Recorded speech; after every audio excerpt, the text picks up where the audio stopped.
अगर बरसरे मोए बरतर पड़ाम फरुगे तजल्ली पशु जग पड़ाम জিবরাইলের নূরের পাকা প্রত্যেকটা পাকা থেকে ইয়াকুতুমতি পাথর যেন জোরে জোরে জোরে জোরে পড়তেছে সুবহানাল্লাহ।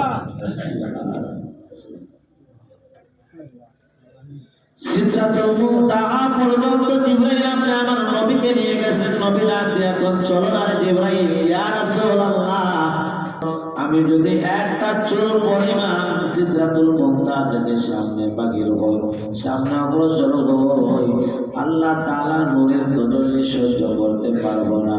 আমি জিবরাইলের 600 নূরের ডানা জইলা পুরা ছাই হয়ে যাবে। সুবহানাল্লাহ। সিদরাতুল মুনতাহা থেকে সীমান্ত বড়ই গাছ দেখে আপনি আমার পয়গম্বর যখন নাকি পৃথিবীর মধ্যে আসছিলেন, আয়েশা নবী বললেন সিদরাতুল মুনতাহা বড়ই গাছ, এই এক একটা বড়ই হলো বড় বড় মটকার সমান, তার পাতা হলো হাতির কানের সমান, বড়ই হলো মটকার সমান বড় বড়, দেখতে যদিও বড়ইর মতো হয়, এর মধ্যে হাজারো ফলের স্বাদ আল্লাহ তাআলা রেখে দিয়েছে। সুবহানাল্লাহ। এই সিদরাতুল মুনতাহাকে কি দ্বারা যে আল্লাহ আচ্ছাদিত করেছেন কেউ জানে না। নবী বলেন আমি বলতে পারি না আসলে সিদরাতুল মুনতাহাকে কি দ্বারা ঘেরাও করে রাখছে।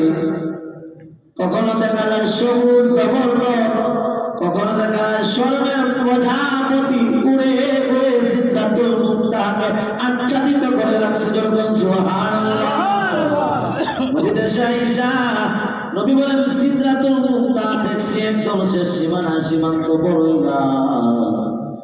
এই জন্য নবী বলছেন যেহেতু সিদরাতুল মুনতাহা সাত আকাশের উপরে, দুনিয়াতে কি আর কোন গাছ আল্লাহ পাইছিলেন না? কথা বল না। কমলা গাছ আছে, আপেল গাছ আছে, লেচু গাছ আছে, ডালিম গাছ আছে, সিদরাতুল মুনতাহা বড়ই গাছ, এটার মধ্যে অবশ্যই মর্যাদা আছে, মর্যাদা আছে। নবী দেশে আয়েশা বলছিলেন আমার সাহাবায়ে কেরাম কেউ যদি মারা যায় তাহলে বড়ই পাতা গরম করে ওই পাতার রস দিয়ে গোসল করাইবা। আমি নবী সিদরাতুল মুনতাহা দেখে আসি বরকতময় গাছ, এই গাছের পানি দিয়ে যদি গোসল দেওয়া আমি আশাবাদী আল্লাহ তাআলা তার আযাব গজব তার কবর আল্লাহ সহজ করে দিবে। সুবহানাল্লাহ। সুবহানাল্লাহ। তাহলে আজকে সিদরাতুল মুনতাহায় আমরা বসে থাকি, আগামী জুমাতে ইনশাআল্লাহ আরশ পর্যন্ত উঠে যাবে। তারপরে আওয়ানা আলহামদুলিল্লাহ রাব্বিল আলামিন। إلا قضيته ولا مريض إلا شفيته يا أرحم الراحمين يا الله তুমি আমাদের সকলের জিন্দেগীর সব গুনাহগুলো মাফ করিয়া দাও।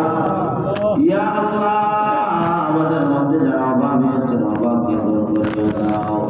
আল্লাহ আমাদের মধ্যে যারা কর্জদার আছে কর্জগুলোকে আদায় করার তৌফিক দান করিয়া দাও।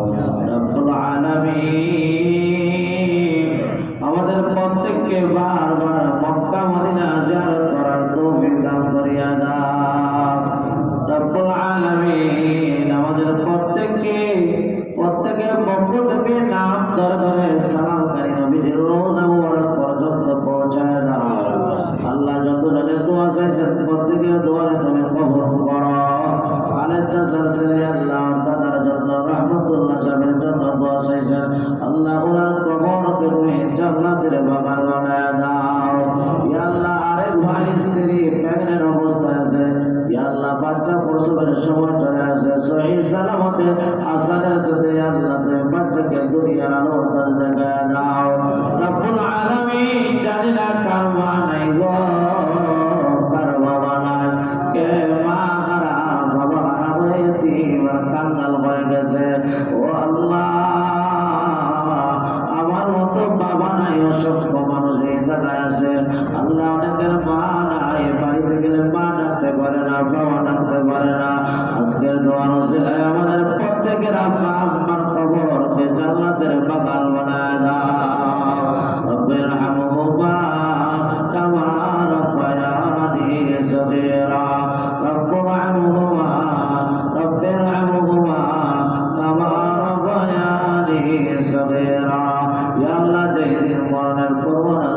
হয়ে যাবে। আল্লাহ অ্যাক্সিডেন্টে ফেলায় পাইলো না, পানিতে ডুবাইয়া মরণ দিও না, ক্যান্সার দিয়ে মরণ দিও না, টিউমার দিয়ে মরণ দিও না। মরণ যদি দিবারে আল্লাহ রমজানুল মুবারক জুম্মার মধ্যে ইয়া আল্লাহ সিজদার মধ্যে মালাকুল মউত আজরাইল পাঠায়া তোমার ঘর মসজিদের মধ্যে আমাদের রূহটারে কবজ করিয়া আল্লাহ আমাদের জবান দিয়া আপনার নাজাতের জান্নাতি কালিমা আল্লাহ আমাদেরকে জারি করিয়া দিও না।